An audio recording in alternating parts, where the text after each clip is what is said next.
Rahul uncle जी रहिएगा सत्र में और बहानाबाजी मत बनाइएगा कि मेरा स्विच ऑफ कर दिया गया। पूछिएगा सवाल, मोदी में इतनी ताकत है कि आपके हर सवाल का जवाब दे सकता है। पाकिस्तान कितनी बेहूदी और बेशर्मी और अश्लीलता के साथ टेररिस्ट और टेररिज्म एक्टिविटीज करता है, कभी स्लीपर सेल के माध्यम से, कभी हनी ट्रैप के माध्यम से। इनका तो नाम पप्पू ठीक ही रखाया गया है कि इनको किसी भी बारे में नहीं पता है। मुझे लगता है 122 ऐसे टेरर अटैक हैं भारत के, और वो कब हुए? कांग्रेस के सरकार के भीतर हुए। नमस्कार, मैं हूं आपके साथ विशाल कालरा।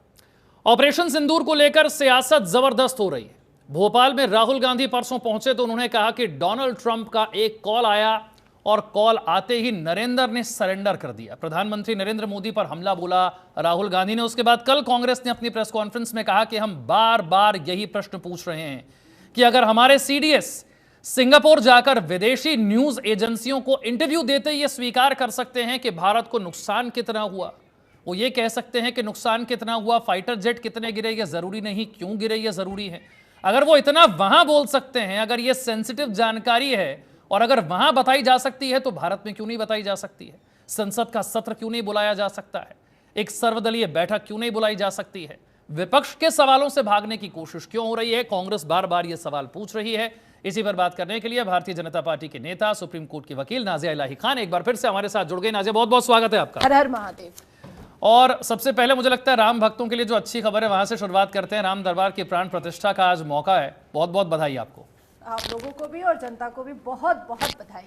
कांग्रेस के सवालों से मैं शुरू कर रहा हूं। भोपाल में जो बात राहुल गांधी ने कही कि नरेंद्र हो गए सरेंडर, वो कह रहे हैं डोनाल्ड ट्रंप का एक कॉल आता है, नरेंद्र मोदी सरेंडर हो जाते हैं। पाकिस्तान की गर्दन आपके हाथ में थी, पीओ के लेने का मौका आपके हाथ में था, हाफिज सईद, मसूद अजहर को लेने का मौका आपके हाथ में था, क्योंकि आपको अमेरिका से कॉल आ गया आप सरेंडर हो गए।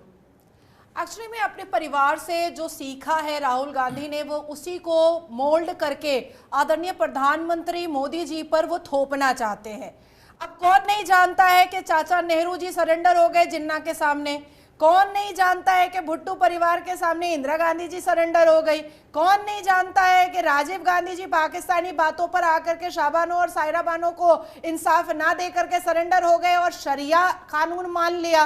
तो ये हमेशा राहुल गांधी जी वही योजनाओं के बारे में बात करते हैं और उसी बातों पर अपनी प्रक्रिया रखते हैं जो पाकिस्तान को खुश करने वाली हो। अब करण थापड़ के बारे में कौन नहीं जानता, आरफा खानम शरवानी के बारे में कौन नहीं जानता, ये क्लिप कटवा जुबैर के बारे में कौन नहीं जानता, ये जर्मन कॉकरोच के बारे में कौन नहीं जानता। एक पूरी टीम लेकर के राहुल गांधी जी चलते हैं जो भारतीय जनता पार्टी को टारगेट करने की कोशिश करते हैं।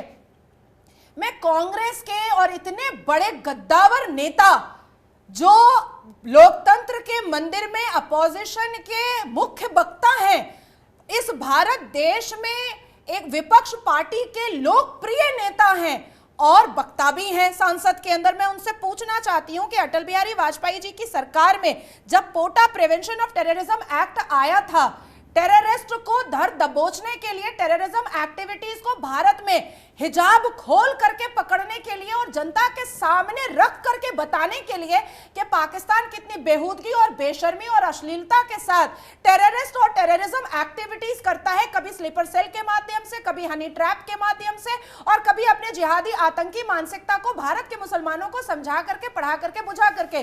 तो मैं पूछना चाहती हूं और देश भी जानना चाहता है राहुल गांधी जी से कि आखिर ये पोटा आपने कांग्रेस की सरकार में क्यों खत्म कर दिया? क्यों? किसको बचाना चाहते थे? जाकिर नायक को?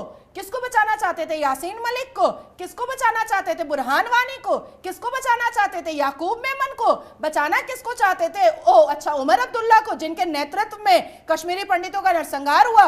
122 ऐसे टेरर अटैक हैं भारत के जो बहुत ही फेमस हैं और वो कब हुए? कांग्रेस के सरकार के भीतर हुए। आपने जवाब दिया? आपने कितने ठिकाने, आतंकी ठिकाने पाकिस्तान में घुस के मारे?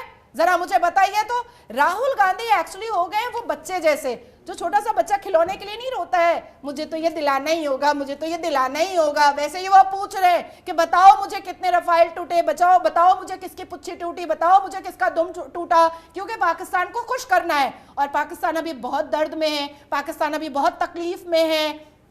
लेकिन राहुल गांधी जी, अगर आपको नेतागिरी और अगर आपको अपनी सियासत चमकानी भारत में है तो देश को बताइए कि ऐसी कौन से राज और ऐसी कौन सी परेशानी आई थी जो नेहरू गांधी को कन्विंस करके पाकिस्तान बना डाला जिन्ना के लिए। ऐसी कौन सी मजबूरी आई थी जो पूंछ और इतने सारे जो पाकिस्तान इलाके में चले गए थे वो जमीन वापस आने के बावजूद भी इंदिरा गांधी को शिमला समझौता करना पड़ा। और जब हमारी आर्मी को यूज करके, हमारे इक्विपमेंट को यूज करके, हमारी सेना को यूज करके जब बांग्लादेश के लिए मुजीबुर रहमान का साथ दे ही दिया गया था तो उसको अखंड भारत में जोड़ लेना चाहिए था। मुजीबुर रहमान ना थोड़ी कर देते, वो तो ऐसे भी इंदिरा माँ का जय जयकार कर ही रहे थे। तो इंदिरा माँ जरा अपने बेटे को बोलती कि मुजीबुर यही जुड़ जाओ, आर्मी हमारी रहेगी, सरकार तुम चलाना, कोई इस्लामिक देश बनाने की जरूरत नहीं है, जरा बोलना चाहिए था। लेकिन और एक इस्लामिक देश का तावीज पहना दिया गया। तो सवाल तो बहुत सारे पूछना चाहते हैं हमारे देश के लोग भी कि आखिर मनमोहन सिंह क्यों बैठते थे यासीन मलिक के साथ, काहे को तंदूरी खाते थे। तो सवाल तो हमारे पास भी बहुत सारे हैं। लेकिन वो ये कह रहे हैं कि भाई संसद का सत्र बुला लीजिए ना, आपने 2 सर्वदलीय बैठक बुलाई, अब तो 10 मई से सीज फायर चल रहा है, अब तो जून आ गया है, अब तो 21 जुलाई को संसद का सत्र शुरू होना है। उससे पहले एक बार संसद का विशेष सत्र चाहे 1 दिन के लिए बुला लीजिए आप, उसमें कम से कम विपक्ष को पूरी जानकारी दे दीजिए। वो ये कह रहे हैं बचने की क्या जरूरत है विपक्ष के सवालों से। नहीं विशाल जी, दुर्भाग्य तो इस बात का है राहुल गांधी का कि अब उसकी इस टिप्पणियों पर पाकिस्तान के जनरल आसिम मुनीर भी परेशान हो गए, क्योंकि वो फंसते हुए दिखाई दे रहे हैं। क्योंकि सीज फायर तो ट्रंप चाचा के बोलने से हुआ नहीं, ट्रंप चाचा तो आईफोन को लेकर के परेशान हो रहा था, इसलिए उसने ये सब खेल खेला और नोबेल प्राइज की होड़ में अपने जोश को खो बैठा था और ईगो दिखाने के लिए उसने ये सारे खेल खेले थे। लेकिन वो भी हिजाब खुल गया। अब तो राहुल गांधी से पाकिस्तान की बिल्लो रानी और बिल्ली भी परेशान हो चुकी है, क्योंकि सोनिया गांधी के भुट्टो परिवार के साथ जो नाश्ते और वाइन खड़काते हुए जो तस्वीरें सामने आ रही हैं, राहुल गांधी का जो बिलावल भुट्टो के साथ सामने तस्वीर आ रहा है, तो इन चीजों से राहुल गांधी भी परेशान हो रहे हैं और पाकिस्तान राहुल गांधी के स्टेटमेंट से परेशान हो रहा है। किसको नहीं पता है कि जनरल आसिम मुनीर के कहने पर वहां के मंत्री ने बार बार ये आलोचना की और बार बार हाथ पैर जोड़ा कि बंद करो, तब जाकर के सीज फायर हुआ है। ये किसको नहीं पता है। और सत्र बुलाने की बात है तो अभी मॉनसून सत्र तो चलेगा, तब तो आप गायब हो जाते हो, तब तो आप विदेश जाकर के कहते हो कि भारत में सिख जो है वो दस्तार नहीं पहन पाता और कड़ा नहीं पहन पाता। अजीब सी बात है। अभी ममता बनर्जी गई थी विदेश, वो बोल करके आई कि वो आभारी हैं कि ब्रिटिश ने रूल किया था भारत में और पश्चिम बंगाल को वहां का कैपिटल बना करके रखा था। तो विपक्षी दल को तो हम देख रहे हैं कि उनके क्या हालात हैं। वो तो पाकिस्तानी मुखबिर से भी 2 हाथ आगे बढ़ करके काम कर रहे हैं। सत्र आ रहा है मॉनसून का, भागिएगा मत राहुल जी, राहुल अंकल जी रहिएगा सत्र में और बहानाबाजी मत बनाइएगा कि मेरा स्विच ऑफ कर दिया गया। पूछिएगा सवाल, मोदी में इतनी ताकत है कि आपके हर सवाल का जवाब दे सकता है। वो ये कह रहे हैं कि सीडीएस साहब अभी सिंगापुर में थे, शांग्रीला डायलॉग था, वहां पर विदेशी न्यूज एजेंसियां थी, आपने उनको इंटरव्यू दे दिया और उन्होंने सवाल पूछ लिया कि साहब कितने फाइटर जेट गिरे, भले ही उन्होंने नंबर नहीं बताया, उन्होंने कहा कितने गिरे ये जरूरी नहीं है, ये जरूरी है कि क्यों गिरे, हमने अपनी टेक्टिकल मिस्टेक से सीखा और फिर हमने जो किया वो हम देख रहे हैं कि हमने 11 एयरबेस ध्वस्त कर दिए। यही बात तो भारत में कही गई थी कि साहब ये बहुत सेंसिटिव जानकारी है, इस पर अभी हम कुछ नहीं कहेंगे। पर सीडीएस साहब तो इंटरव्यू दे रहे हैं, वहां पर बता रहे हैं कि क्या टेक्निकल मिस्टेक थी, गिनती नहीं बताएंगे, लेकिन वो ये एक्सेप्ट तो कर रहे हैं कि हाँ ये नुकसान हुआ। वो कह रहे हैं हम यही तो कह रहे थे कि अगर ये सेंसिटिव इंफॉर्मेशन है इतनी ज्यादा तो बाहर जाकर भी सेंसिटिव इंफॉर्मेशन को क्यों देना है, अपने घर में कम से कम अपने विपक्ष को दे दीजिए। नहीं, मैं पूछना चाहती हूँ कि राहुल गांधी जी ने आर्मी एक्ट पढ़ा है कि नहीं पढ़ा है, जियोपॉलिटिक्स को समझते हैं कि नहीं समझते हैं। अगर नहीं समझते हैं तो इसमें तो फिर जवाब देने की कोई ज़रूरत ही नहीं है। राहुल अंकल तो मेरे सामने मेरे अब्बा के उम्र के हैं, लेकिन उनको इतना भी नहीं पता है कि बहुत सेंसिटिव इश्यूज और सेंसिटिव मोमेंट पर नहीं दिए जाते हैं, क्योंकि वो जियोपॉलिटिकल मंच था, क्योंकि वो पॉलिटिकल वो एक बायलैटरल रिलेशन का एक प्लेटफॉर्म था, इसलिए वहां पर जो उचित जवाब था वो देना पड़ा। अब आपके लिए तो मॉनसून सत्र है, आप पूछिएगा ना, बताया जाएगा। आखिर ऐसी कौन सी वजह है कि राहुल गांधी जी को जानना ही है कि कितनी दुम और कितनी पुच्छियां टूटी थी। और जब 2 लोग आपस में लड़ते हैं ना तो कोई एक ज्यादा घायल होता है, कोई एक थोड़ा घायल होता है, पर होता है। तो एक्चुअली में इनको तो कुछ पता है नहीं। जरा जाए जाकर के कभी आर्मी ऑफिसर से मिले, छोटे छोटे बच्चों के पास जाते हैं पुंछ में और इंग्लिश में बात करते हैं, उनको पता भी नहीं कि बच्चों को इंग्लिश नहीं आती है, वहां के बच्चे नहीं पढ़ पा रहे हैं, इंग्लिश नहीं समझ पा रहे हैं। तो ये इनका तो नाम पप्पू ठीक ही रखाया गया है कि इनको किसी भी बारे में नहीं पता है। मुझे लगता है कि ये आर्मी एक्ट 1950 आपके ही दादा दादी के सरकार में बना था। इसको जरा पढ़िए कि सेंसिटिव मोमेंट पर सेंसिटिव इश्यूज नहीं विस्तार में बताए जाते हैं, लेकिन जब जियोपॉलिटिकल और बायलैटरल रिलेशन का कोई मंच होता है और वैसे जियोपॉलिटिकल मंच के सामने कोई अगर सवाल पूछता है तो उसको अच्छे तरीके से, डिप्लोमेट तरीके से बताना पड़ता है। अब एक और सवाल है जो कांग्रेस का नहीं, मुझे लगता है सोशल मीडिया पे जो बीजेपी के भी समर्थक हैं बार बार वो ये सवाल पूछते हैं कि चाहे अमित शाह हो, चाहे नरेंद्र मोदी हो, पीओके को वापस लेने को लेकर के तो ये खुद भी कई बार बयान दे चुके हैं। आपके पास इतना शानदार मौका था, जस्टिफाइड था भारत का अटैक, इस वक्त भारत जो कुछ भी कर रहा था दुनिया का हर देश साथ में खड़ा था। पीओके लेने को लेकर के कोई ऐसी बात या ऐसी कोई योजना क्या सरकार के दिमाग में थी? और अगर सेना इतनी हावी हो रही थी पाकिस्तान पर, क्या यह सही मौका नहीं था? इससे अच्छा मौका क्या आपको मिलेगा? विशाल जी, मेरा तो कहना है कि 1971 में ही पीओके लेने का बहुत सुनहरा मौका था और 1947 में तो पूरा पाकिस्तान बनाने का ही मौका नहीं था। कोई जरूरत ही नहीं थी बनाने की, काहे को भारत के अंग को तोड़ने की जरूरत थी। फिर 1971 में भी आती हुई चीजों को वापस करने की क्या जरूरत थी? लेकिन ऑपरेशन सिंदूर के माध्यम से पीओके लेने की जो स्ट्रैटेजी या जो चीजें बन रही थी, उससे भी बेहतर स्ट्रैटेजी और उससे भी बेहतर ब्लूप्रिंट अमित शाह जी के दिमाग में भी है और उनके टेबल पर भी है। पीओके हमारा था, हमारा है, हमारा रहेगा और मोदी जी के नेतृत्व में, मोदी जी की लीडर ही पीओके अखंड भारत का हिस्सा होगा। ये पीओके से खुद आवाज आ रही है और आने वाली भी है। जो पाकिस्तान अपना बलोच नहीं बचा पा रहा है, जो पाकिस्तान अपना खैबर पख्तूनख्वा नहीं बचा पा रहा है, जो पाकिस्तान अपना सिंध प्रोवांस नहीं बचा पा रहा है, जो पाकिस्तान के पंजाब से कभी पाकिस्तानी सरकार के विरोध में आवाज आ रही है, जो पाकिस्तान के कराची से कभी पाकिस्तान के विरोध में आवाज आ रही है, तो वो पीओके कहां से बचाएगा? और देखिएगा वो दिन बहुत पास है, बहुत नजदीक है कि पीओके के लोग ये कहेंगे कि वो भारतीय हैं। अभी तो 10-20% बोल रहे हैं, एक वक्त आएगा कुछ ही महीनों में कि वो कहेंगे कि हमारा पाकिस्तान से कोई लेना देना नहीं है। भगवा झंडा लहराने का जो सपना और जो संकल्प मोदी जी के साथ हमने लिया है वो हम पूरा करके रहेंगे। हमें प्रॉब्लम होता है, इंदिरा गांधी जी ने नहीं किया। हमें दुख होता है कि नेहरू जी दे दिए पाकिस्तान इस्लामिक देश बनाने के लिए, पर मोदी जी के नेतृत्व में यह जरूर पूरा होगा, पीओके हमारा होगा। एक प्रश्न बार बार पूछा जा रहा है कि प्रधानमंत्री ने इतने विदेश दौरे किए और कांग्रेस कह रही है कि इतने भारत पाकिस्तान संघर्ष के बाद हमारे साथ दुनिया के बड़े बड़े देश क्यों नहीं हैं, और गल्फ से लेकर ईरान से लेकर और न जाने क्या क्या IMF से लोन दिलवाया जा रहा है, लोग उनके साथ जो अलग अलग अग्रीमेंट हैं देश के वो कर रहे हैं, रशिया तक पाकिस्तान के साथ अग्रीमेंट कर रहा है जो कि आपका इतना अच्छा दोस्त है।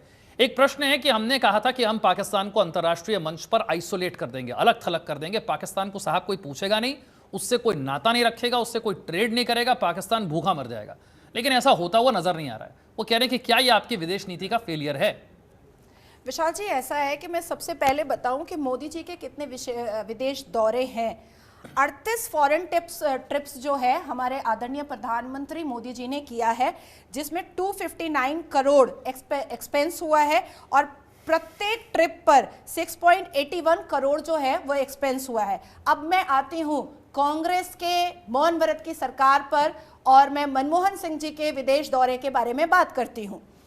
72 foreign trips, Manmohan Singh former prime minister, 1350 crore expense, 18.75 crore पर ट्रिप। क्या बोलेंगे राहुल गांधी जी? ओ अंकल जी थोड़ा कुछ बोलो। जो मोदी जी ने एक्सपेंस किया है उससे 3 गुना ज्यादा मनमोहन सिंह जी ने किया था। कहां कहां मेड इन इंडिया के सामान पहुंचाए थे, अपने बहुत बड़ा बड़ा सोलर सिस्टम बनाया था, कहां कहां पर बायलैटरल रिलेशन किए थे, कहां इकोनॉमी थर्ड पोजीशन पर पहुंचाया था, कहां जीडीपी को हाइक पर पहुंचाया था, जरा बता तो दें। देखिए विपक्ष है और विपक्ष की बातें करेगा, लेकिन उस विपक्ष की बातों में अगर जहानत नहीं नजर आ रही है, इंटेलिजेंट बातें नहीं नजर आ रही है, तो हम इसमें कुछ कर नहीं सकते हैं। दूसरी बात, कि पाकिस्तान को आइसोलेट करने के लिए जो डेलीगेशन भेजा गया था वो अपना काम कर रहा है। दूसरी बात कि पाकिस्तान आइसोलेट है, बिल्कुल है, इससे कोई इनकार नहीं कर सकता। पाकिस्तान का जमीन का जर्रा जर्रा, पाकिस्तान की महिलाएं, पाकिस्तान का पोर्ट, पाकिस्तान का वो फेक फैब्रिकेट, वो हवा वाला पौवा पौवा एटमी ताकत, वो सबका सब लोन पर है। एक वक्त आएगा कि पाकिस्तान अपनी बहू बेटी को भी बेचेगा तो वो किसी का लोन चुकता नहीं कर पाएगा। और अभी जो हालात है पाकिस्तान के, वो किसी से छुपे हुए नहीं है। रोटी रोटी के लिए, आटे आटे के लिए लोग एक दूसरे का खून कर रहे हैं, एक दूसरे का कलेजा फाड़ के खा रहे हैं। आइसोलेशन की जहां तक बात है, आइसोलेटेड तो वो आज से नहीं, एक जमाने से हो चुका है। और अमेरिका को, ट्रंप चाचा को भी याद करना पड़ेगा कि ये वही पाकिस्तान है जिसने अमेरिका के आईफिल टावर को उड़ाया था। तो दोस्ती उतनी ही दूर करें कि कहीं दूसरा टावर ना उड़ जाए, क्योंकि ये फी सबिलिल्लाह वाले लोग हैं, ये जज्बाए कौम है। कहीं थोड़ी सी चीज में कुछ नजर आया तो कुछ भी हो सकता है या कुछ भी कर सकते हैं, जिहाद के नाम पर, इस्लाम के नाम पर। मसूद अजहर और हाफिज सईद, जी। बहुत बड़ा ऑपरेशन हमने किया, लेकिन फिर भी ये दोनों बच जाते हैं। मसूद अजहर का परिवार, उसका खानदान भले ही खत्म हो जाता है। सवाल ये उठता है कि वो बड़े बड़े आतंकी जो आतंकियों को ट्रेनिंग देते हैं, उनके लिए फंडिंग का इंतजाम करते हैं, उनके लिए वेपन लाते हैं, उनका ब्रेन वॉश करते हैं, वो तो अब भी वहीं पर हैं। सवाल ये है कि अगर हम सीज फायर कर ही रहे थे, क्या उस अग्रीमेंट में या उस बातचीत में ये शर्तें नहीं रखी जानी चाहिए थी कि हमें इन आतंकियों को सौंपा जाए, या जब तक इनका खात्मा नहीं होगा तब तक हम इस ऑपरेशन को नहीं रोकेंगे? यूनाइटेड नेशन में ये बात जो भारत को रिप्रेजेंट करती हैं वो कई बार बोल चुकी हैं कि हाफिज सईद को हमारे पास हमें समर्पित किया जाए, हमारे पास दिया जाए। ये बात बहुत बार उठ चुकी है। और ऑपरेशन सिंदूर के बाद भी डॉक्टर एस जयशंकर ने साफ लफ्जों में कहा था कि कुछ ऐसे, जिसमें हाफिज सईद का नाम भी था, मसूद अजहर का नाम भी था, कि वो भारत को वापस किया जाए। और इससे पहले अगर 2023 के डेटा को निकाला जाएगा और 2023 के गैजेट को निकाला जाएगा तो साफ लफ्जों में, इवन उस मुद्दे को लेकर के मैं पाकिस्तानी चैनल पर भी बैठी थी कि उस साफ लफ्जों में ये स्टेटमेंट दिया गया था कि हाफिज सईद को भारत भेजा जाए और हाफिज सईद को हमारे हवाले किया जाए, जिस पर पाकिस्तानियों ने काफ़ी छाती पीटी थी और पाकिस्तान की सरकार ने भी छाती पीटी थी। लेकिन मेरा ऐसा मानना है, मैं क्योंकि डिवोटी हूं भारत के लिए, मैं क्योंकि मातृभूमि से बहुत प्यार करती हूं और बहुत पूजा करती हूं, और इस मातृभूमि पर अगर थोड़ी सी भी ठेस पहुंचती है और इस्लामिक मानसिकता के माध्यम से पहुंचती है या कुरानिक मानसिकता के माध्यम से पहुंचती है तो मुझे बहुत तकलीफ होती है। हाफिज सईद को, वो जो अज्ञात हमलावर जो सबको गोलियां मार रहा है, वैसा नहीं चाहिए। हाफिज सईद को यासीन मलिक का रिश्तेदार बनवाना है। हाफिज सईद को कमर में रस्सी बांध करके घसीटते हुए भारत लेकर आना है और तिहाड़ जेल में रखवाना है। हाफिज सईद का इंटेरोगेशन वैसे ही होगा जैसे अजमल खसब का हुआ था, और दुनिया ने देखा था कि 72 वर्जिन हूर के मोहब्बत में उसने कितने लोगों के चीथड़े उड़ाए थे और 72 वर्जिन हूरों के साथ जन्नत में अय्याशी करने के लिए कितने मासूमों की हत्या की थी। वैसे ही, एग्जैक्ट वैसे ही मसूद अजहर के साथ होगा और हाफिज सईद के साथ होगा। किसने कहा कि उसको बख्श दिया गया है? अगर कांग्रेस को और विपक्षी दल को ऐसा लग रहा है कि ये जो पाकिस्तानी प्रवक्ता बने हुए हैं और पाकिस्तानी नेता बनने की कोशिश कर रहे हैं तो बन सकते हैं, लेकिन इनके दोस्त हाफिज सईद छूटने वाले नहीं है। ये मोदी की सरकार है, कमर में रस्सा बांध करके लेकर आया जाएगा। एक प्रश्न उस डेलीगेशन को लेकर है जो डेलीगेशन दुनिया के अलग अलग देशों में गया, जिसने अपनी बात रखी। ये कहा जा रहा है कि ये तो विदेश मंत्रालय का काम था, डिप्लोमेटिक लेवल पर ये तो देखा जाना चाहिए था आपके देशों के साथ संबंध या अंतर्राष्ट्रीय स्तर पर भारत की बात क्या इतनी मजबूत नहीं है कि एक आतंकी मुल्क के बारे में बताने के लिए हमारे इतने सारे सांसदों को दुनिया के अलग अलग देशों में जाना पड़ रहा है, बताना पड़ रहा है कि साहब ये आतंकी मुल्क है और हमारा ऑपरेशन जस्टिफाइड है। एग्जैक्टली, नाच ना जाने आंगन टेढ़ा, ये कहावत बहुत मशहूर है और बहुत पुराना है। मेरी दादी अम्मी और नानी अम्मी बोला करती थी। आज विपक्षी दलों को देख करके लग रहा है कि वाकई में नाच ना जाने आंगन टेढ़ा। जब हम कोई लीगल केस लड़ते हैं तो उससे पहले हम कॉन्फ्रेंस करते हैं, हम उससे पहले बहुत सारे कॉन्फ्रेंस में बैठते हैं, कभी वर्चुअल कॉन्फ्रेंस करते हैं, कभी बैठ करके सामने से कॉन्फ्रेंस करते हैं, कन्फ्रंटेशन करते हैं, डिस्कशन करते हैं। इनको पता ही नहीं है कि विदेश मंत्रालय या डिफेंस का जो मंत्रालय होता है या ये जो फॉरेन एक्सटर्नल अफेयर का जो मंत्रालय होता है, डेलीगेशन भेजना और अपने देश की बातों को सामने रखना, it's a part it's a part, और संविधान इस बात की अनुमति हमें देता है। ये बहुत खूबसूरत जो निर्णय लिया गया कि अलग अलग देशों में एक डेलीगेशन भेजा जाएगा, एक ग्रुप भेजा जाएगा और पाकिस्तान के चिट्ठे और पाकिस्तान के हिजाब को खोले जाएंगे। यूएन में क्या होता है, यूएन में जब सत्र बैठती है तो हर देश के रिप्रेजेंटेटिव वहां पर आते हैं और अपनी बातों को प्रूफ और तथ्य के साथ रखते हैं, लेकिन उसके बाद यह पार्ट भी बनता है कि किसी भी देश का मिनिस्ट्री ऑफ एक्सटर्नल अफेयर के द्वारा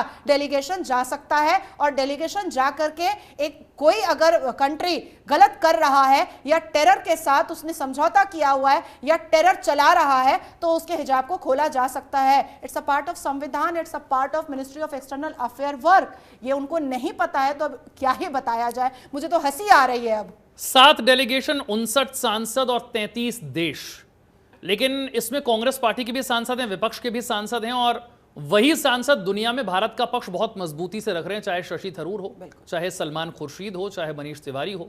वो अपनी ही पार्टी को वहां से एक मैसेज दे रहे हैं कि जब हम इस तरह के मिशन पर हैं तब आप देश में ऑपरेशन सिंदूर को लेकर सवाल मत उठाइए। कांग्रेस पार्टी को क्या अपने ही नेताओं की आवाज सुनाई नहीं दे रही है कि शशि थरूर, सलमान खुर्शीद, मनीष तिवारी क्या कह रहे हैं? आज सुप्रिया सुले को भी हमने सुना, उन्होंने कहा कि शरद पवार ने उस चिट्ठी का समर्थन नहीं किया जो इंडिया गठबंधन ने लिखी है कि साहब संसद का विशेष सत्र बुलाया जाए। सुप्रिया सुले ने कहा कि हम तो भाई भारत का पक्ष रख रहे हैं इतना मजबूत तरीके से, फिर देश में इसका विरोध करना या इस पर सवाल पूछना ये तो गलत बात हो जाएगी। विशाल जी, ऐसा है कि कांग्रेस का चरित्र अब खुल करके सामने आ चुका है। ये जो पाकिस्तान से रिश्तेदारी निभाने का जो चक्कर है ना, नेहरू से लेकर के राहुल तक, ये अब खुले आम हो चुका है। अब बच्चे बच्चे को, भारत के बच्चे बच्चे को पता चल चुका है। आप सोचिए कि पहले जब शशि थरूर का नाम चुना गया तो उन्होंने शशि थरूर के ऊपर कितने सारे एलिगेशंस लगाए। जब हम जैसे लोग सामने आकर के कैमरा के सामने पूछने लगे कि जब शशि थरूर इतने ही बुरे थे तो कांग्रेस की सरकार के वक्त में इतने महत्वपूर्ण मंत्रालय उनको क्यों दिए गए, उनको यूएन क्यों भेजा गया, तब जाकर के शशि थरूर के ऊपर एलिगेशन लगाने का चैप्टर क्लोज हुआ। अब आप सोचिए कि जिस तरीके से भारतीय जनता पार्टी और हमारी भारतीय जनता पार्टी की सरकार और मोदी जी के नेतृत्व में जिस हिसाब से सभी पार्टियों के, यहां तक के असदुद्दीन अवैसी तक को लेकर के उस डेलीगेशन का पार्ट बनाया गया, तो हम सब मिलकर के भारत की अखंडता, भारत की खूबसूरती, भारत की संस्कृति और भारत पर कोई भी मुसीबत अगर आए तो हम एक है, ये अगर पूरी दुनिया को बताया जा रहा है तो कांग्रेस को परेशानी हो रही है, कांग्रेस को तकलीफ हो रही है। कांग्रेस का चरित्र ऐसा है कि जो कोई भगवान राम को मानेगा वो कांग्रेस को पसंद नहीं आएगा, जो कोई मातृभूमि को मानेगा वो कांग्रेस को पसंद नहीं आएगा, जो कोई संविधान को मानेगा वो कांग्रेस को पसंद नहीं आएगा, जो कोई भीमराव अंबेडकर जी को मानेगा वो कांग्रेस को पसंद नहीं आएगा, जो भारत की अखंडता के बारे में बात करेगा वो कांग्रेस को पसंद नहीं आएगा। ये कांग्रेस का चरित्र बन चुका है। और कौन नहीं जानता है कि जिसने संविधान लिखा, बाबा साहब भीमराव अंबेडकर जी ने जिसने संविधान लिखा, उनको राजघाट में 4 गज जमीन नहीं दी इन्होंने। जिस फ्लाइट से उनके शव को भेजा महाराष्ट्र, उस फ्लाइट का खर्चा भी परिवार के हाथ में दे दिया कि नहीं देंगे हम खर्चा फ्लाइट का। आप सोचो, राजघाट में गांधी परिवार रहता है। ये क्या मुगल पीरियड है कि यहां पर बादशाह मुगल रहते हैं तो यहां पर कोई और नहीं रह सकता? जिसने इस देश को संविधान दिया, जिसने इस देश को कानून के दायरे में रहने की सीख सिखाई, जिसने इस देश को सत्र कैसे चलना है, संसद कैसे चलना है और सांसद को किस गरिमा में रहना है, जिसने ये सिखाया, उसको 4 गज जमीन नहीं मिला दिल्ली में। देश की राजधानी में राजघाट में 4 गज जमीन नहीं मिला। कितनी बेइज्जती का सामना भीमराव अंबेडकर जी को किया गया था। तो ये कांग्रेस का चरित्र है जो ये छुपा छुपा कर 53 साल चले हैं, पर अब खुल गया है।